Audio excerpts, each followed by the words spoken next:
Salut à tous et bienvenue dans cette nouvelle vidéo où aujourd'hui je vais vous montrer en quoi les problem solvers sont la clé pour vous permettre en tant que copywriter de scaler votre business de 2K à 20K par mois. Alors comme vous pouvez le voir, cette vidéo est en accéléré parce que évidemment vous n'avez pas de temps à perdre, donc je vous propose qu'on rentre dans le vif du sujet immédiatement. Alors la première chose, c'est que les problem solvers, c'est une nouvelle trend. Pourquoi? Parce qu'en fait les gens ont de moins en moins de temps, ont de moins en moins d'attention, et donc en focalisant votre création de contenu non pas sur offrir de la valeur mais en résolvant des problèmes, traduction littérale du terme, eh bien vous serez beaucoup plus pertinent et les gens vous feront beaucoup plus confiance, surtout si vous le faites gratuitement.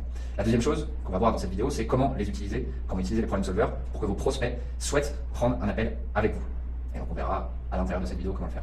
Et enfin, vous verrez en quoi les problem solvers vous permettra tout simplement de ne plus avoir à vendre pendant vos appels, puisque vos problem solvers auront fait le boulot avant. Donc on va commencer avec le premier chapitre, pourquoi faire des problem solvers. Donc la traduction littérale d'un problem solver, c'est un résolveur de problèmes, vous pouvez le voir en français, ça sonne pas très bien. Et donc pourquoi faire des problem solvers? Alors la première chose, c'est le débat entre offrir de la valeur versus résoudre un problème. Alors moi j'aime pas du tout les influenceurs qui vont vous dire oui il faut offrir de la valeur, etc. Non, parce que moi je m'en fiche en fait et votre client surtout se fiche de vous et de vos solutions. Par contre, ce qu'il veut, c'est qu'il veut résoudre ses problèmes. C'est une nuance importante. Si vous focalisez vos contenus sur la résolution de problèmes spécifiques que votre avatar rencontre, alors ce sera beaucoup plus facile de générer de la confiance et évidemment de générer un achat plus tard. On va voir ensuite donc la condition sine qua non d'un achat. Évidemment, ce qu'on veut, c'est de la confiance. C'est le premier facteur qui permettra à vos clients d'acheter chez vous. Puisqu'ils ne vous connaissent pas, ils vous découvrent. Et en fait, en effectuant un problem solver, vous les aidez gratuitement. Vous montrez gratuitement que vous êtes en mesure de régler leurs problèmes. Du coup, ça génère de la confiance. Ensuite, à l'intérieur de votre problem solver, vous allez montrer votre expertise, votre autorité.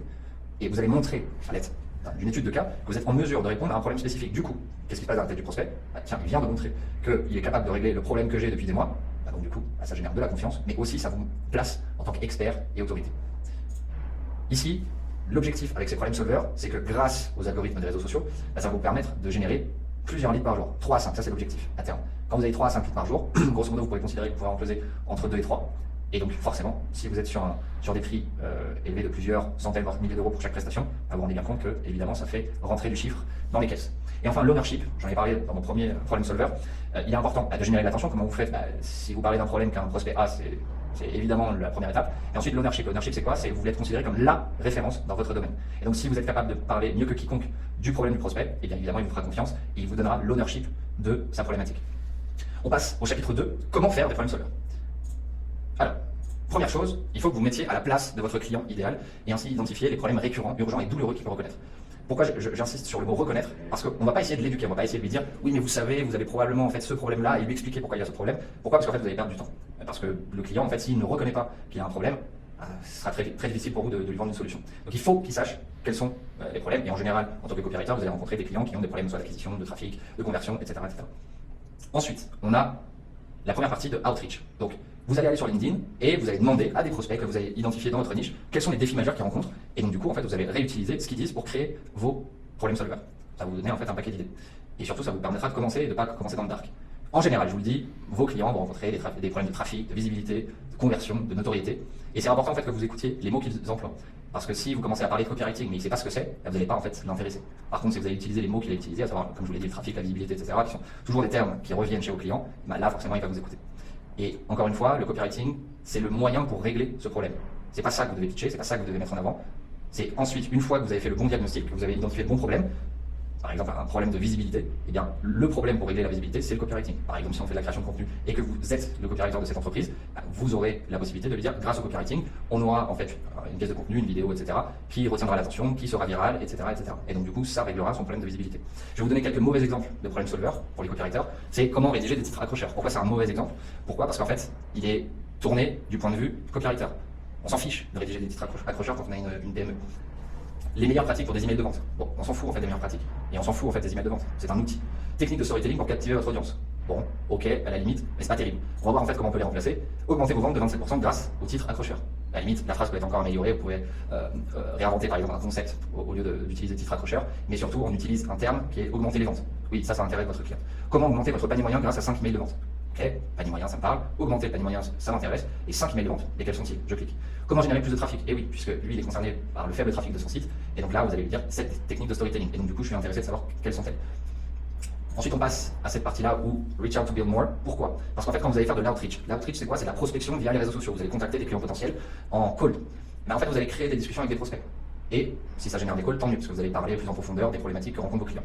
Et là, vous devez absolument prendre le réflexe de noter dans un fichier, ou dans une note, peu importe, ou à l'ancienne sur papier, tous les problèmes qui sont énoncés. Pourquoi? Parce que c'est une mine d'or pour vous, pour savoir quels sont les prochains problèmes solvers que vous devrez créer. Parce qu'une prochaine fois que vous allez générer une conversation avec un nouveau prospect et qui va vous dire « Ah bah tiens, j'ai un problème de visibilité, nos vidéos ne font pas de vues, etc. » Et bah tiens, on a déjà un problème solver pour ça exactement. Et donc du coup, vous allez être ultra pertinent, beaucoup plus pertinent que quelqu'un qui va les démarcher avec simplement sa solution de copywriting qui ne l'intéresse pas. Et en plus, vous lui offrez ça gratuitement. Comment peut-il refuser?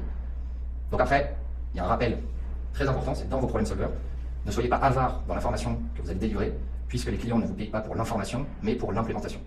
Vous êtes là pour délivrer un maximum d'informations, pour montrer votre expertise, votre autorité, et à partir de là, la personne vous fera confiance, prendra le call avec vous. Si vous avez bien fait le bon diagnostic sur les problèmes qu'il a rencontrés, il vous fera confiance sur l'implémentation. Quel véhicule? C'est évidemment une métaphore. Votre prospect a un problème. Il a un point A et il veut se déplacer à un point B. Et donc, quel format vous allez choisir pour votre problème solver? Là, il y en a différents. Ça va dépendre de votre cible, ça va dépendre aussi sur quoi vous êtes à l'aise, et ça va dépendre aussi sur l'information que vous voulez délivrer. Mais ça peut être un miro avec un diagramme, ça peut être en facecam, où vous allez simplement parler face à la caméra et expliquer, en tout cas résoudre le problème que peut rencontrer votre prospect. Ça peut être un Notion, comme ce que vous êtes en train de voir actuellement.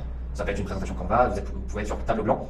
Mais faites attention évidemment à tout ce qui est éclairage, parce que vous allez souvent avoir des reflets. Mais choisissez le bon format en fonction de votre client, de vous, si vous êtes à l'aise ou non, et aussi sur comment est-ce que vous allez délivrer l'info. Peut-être qu'un format est meilleur pour un type d'information qu'une autre. Et enfin, le CTA. À chaque fin de vidéo, vous allez avoir répondu à ce problème de manière générale, mais évidemment, le prospect considère qu'il a un problème plus particulier, un peu différent. Et donc, qu'est-ce que vous allez lui dire à la fin de la vidéo? S'il souhaite que vous résolviez son problème de manière spécifique, vous êtes là et vous pouvez prendre un call gratuit avec lui pour résoudre ses problèmes par téléphone. Ça, c'est le CTA. Et n'essayez pas d'en mettre 14. Un CTA qui va être, par exemple, un call, on renvoie vers les réseaux sociaux, puis on met un lead magnet, etc. Non, un seul CTA suffit et plus que suffisant. On passe maintenant au chapitre 3, donc comment utiliser vos problèmes solvers. Vous allez avoir trois manières de les utiliser. Premier, c'est le reach organique, deuxième, c'est l'outreach, et enfin, c'est l'inbound setting. Le reach organique, on va avoir trois sous-parties. La première chose, c'est évidemment l'algorithme. Donc, publiez vos problèmes solvers sur YouTube et ciblez des mots-clés bien précis. N'essayez pas de viser absolument tout et mettez-vous à la place de votre prospect sur les choses qu'il va chercher pour savoir au niveau des mots-clés, mais au niveau du titre de la vidéo et de la description de la vidéo.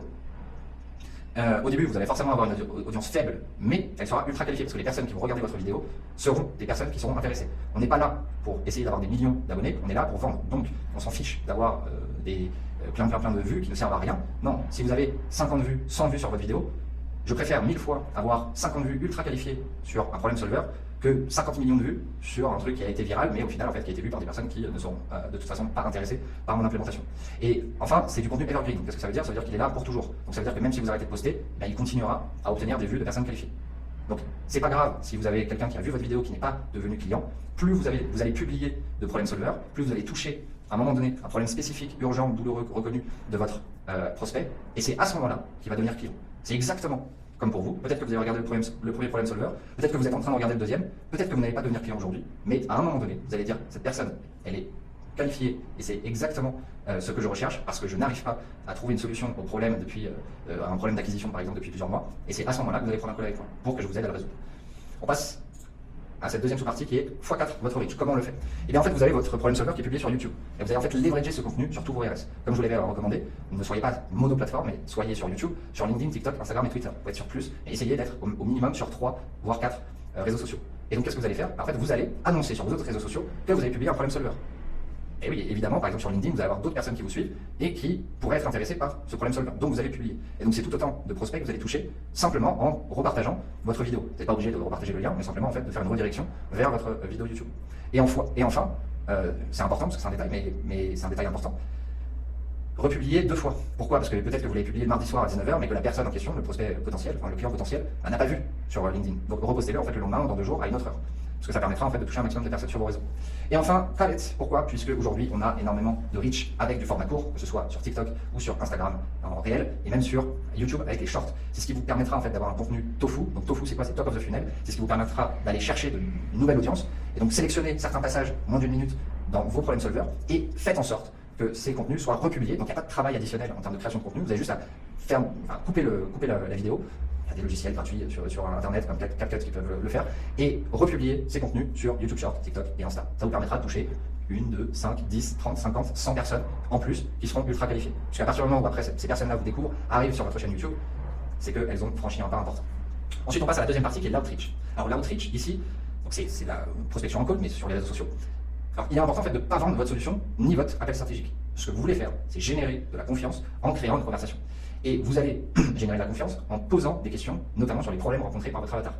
Et si et seulement si il vous dit oui, je rencontre ce problème-là, alors vous aurez le problème solver en lui disant écoute, j'ai fait une vidéo à ce sujet qui a permis à telle ou telle entreprise d'augmenter ses revenus de temps ou d'augmenter son taux de conversion de temps. Soyez précis, ne mentez pas évidemment. L'idée étant que si vous n'avez pas de preuve sociale, vous pouvez très bien utiliser cette technique en reprenant par exemple un client aux États-Unis qui a repris votre technique tout simplement. Il n'y a pas à mentir. Mais avec de la preuve d'association, en fait, ça vous permettra d'obtenir un appel à l'action qui sera beaucoup plus précis. Et donc, vous allez lui envoyer ce problème solver, et donc du coup, il sera intéressé, puisqu'il dira, ok, je vais avoir une solution gratuite, bon, je regarde la vidéo. Sauf que, évidemment, les gens, en général, ils ont d'autres préoccupations et ils ont d'autres choses à faire. Donc faites du follow-up. C'est pas parce que vous avez envoyé la vidéo que tout va se passer comme prévu et qu'il va prendre tout de suite un call. Non. Le lendemain, demandez-lui qu'est-ce qu'il en a pensé, le surlendemain, s'il n'a pas répondu, reposez-lui une question jusqu'à ce qu'il vous réponde. Voilà. Faites du follow-up parce qu'il y a une expression en anglais qui dit money is in the follow-up, donc faites du suivi. Et pourquoi? Parce que ensuite vous allez continuer la conversation et l'objectif c'est de booker un call avec lui. Et enfin, on va passer à l'inbound setting qui est très semblable à l'outreach. Et donc ici, en fait, une fois que vous avez une petite audience, vous allez utiliser vos problèmes solvers, que ce soit à format long ou court, comme appât sur vos autres réseaux sociaux.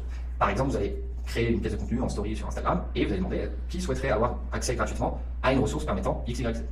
Et du coup, vous allez demander en fait, à ceux qui sont intéressés de commenter votre story, de commenter votre réel, peu importe. Go, ou ça peut être un autre mot, peu importe. Et ça va amener en fait vos abonnés à vous contacter pour obtenir la ressource gratuite. Donc du coup, ensuite, vous allez générer une conversation sans que ce soit vous qui fassiez la démarche. Et là, c'est l'inverse. Et pourquoi c'est intéressant? Puisque évidemment, ça ne vous met pas dans une position où c'est vous qui êtes en train de lui demander quelque chose. Mais c'est l'inverse. Et donc du coup, évidemment, vous pourrez pitcher votre appel stratégique une fois après avoir envoyé la ressource gratuite beaucoup plus facilement. Et enfin, dernier chapitre, les inconvénients des problèmes solvers. Alors, on peut penser que la création de contenu, ça ne marche pas. Alors, moi, je fais bien la différence. Quand vous créez du contenu, oui, si vous êtes sur la création de contenu, c'est pas terrible. Mais même si vous créez du contenu, en fait, vous êtes déjà au-dessus de 90% de la mêlée. Et en plus, si vous faites du contenu pertinent et problem-based, donc un problème solver, vous serez au-dessus de 99% de vos concurrents. Et si vous ne croyez pas, vous pouvez regarder sur Malte ou sur d'autres plateformes, est-ce que vos concurrents font de la création de contenu? Et quand ils en font, de quelle manière? Est-ce qu'ils font des problèmes solvers? Vous verrez en fait que l'immense majorité n'en fait pas. Et si vous ne croyez toujours pas, mettez-vous à la place de votre prospect. Qu'est-ce qu'il préfère entre recevoir un message en call de démarchage où il y a quelqu'un qui va lui proposer ses services de copywriting ou de ghostwriting ou d'écriture de séquences mail, ou vous lui posez une question sur ses problèmes et vous lui dites que vous avez une solution gratuite? Évidemment, c'est la deuxième. Ensuite, le problème des problèmes solvers, comme vous pouvez le voir, moi je monte ma tête à l'écran.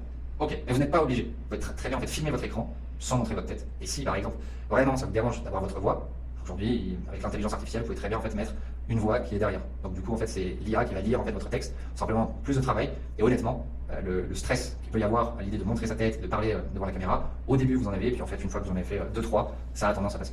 Et en fait, ça prend trop de temps. Ah oui, parce que je vous ai montré en fait plein de trucs à faire. Ouais, mais sauf qu'en fait, votre objectif principal et unique objectif, c'est faire un problème solver. Tout le reste, c'est de l'optimisation. Et moi, je vous le dis à peu près, parce que en tout cas, je suis bien placé pour savoir, entre la préparation, le fait de filmer, monter et publier, ça prend max 4-5 heures.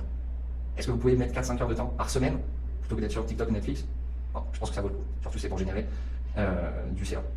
Voilà. Mais après, comme je vous l'ai dit, faire du setting, de l'outreach, le publier sur les autres RS, c'est de l'optimisation. Vous n'êtes pas obligé de le faire pour obtenir vos premiers clients. Donc, on a vu dans cette vidéo qu'est-ce qu'un problème solver, en quoi c'est la nouvelle tendance et pourquoi vous devez absolument faire ce type de contenu, comment vous allez ensuite le publier. Et ce qui est important maintenant, c'est que, évidemment, peut-être que vous dites que vous n'avez pas forcément le temps, en tout cas comment ça pourrait s'adapter par rapport à votre business, par rapport à votre niche. Si vous le souhaitez, vous pouvez prendre un call avec le lien qui se trouve en description de cette vidéo. Je me ferai un plaisir de répondre à vos questions, à vos problématiques, pour qu'on voit ensemble quelle implémentation on peut faire pour votre business. Voilà. Je vous remercie de votre attention et à très bientôt.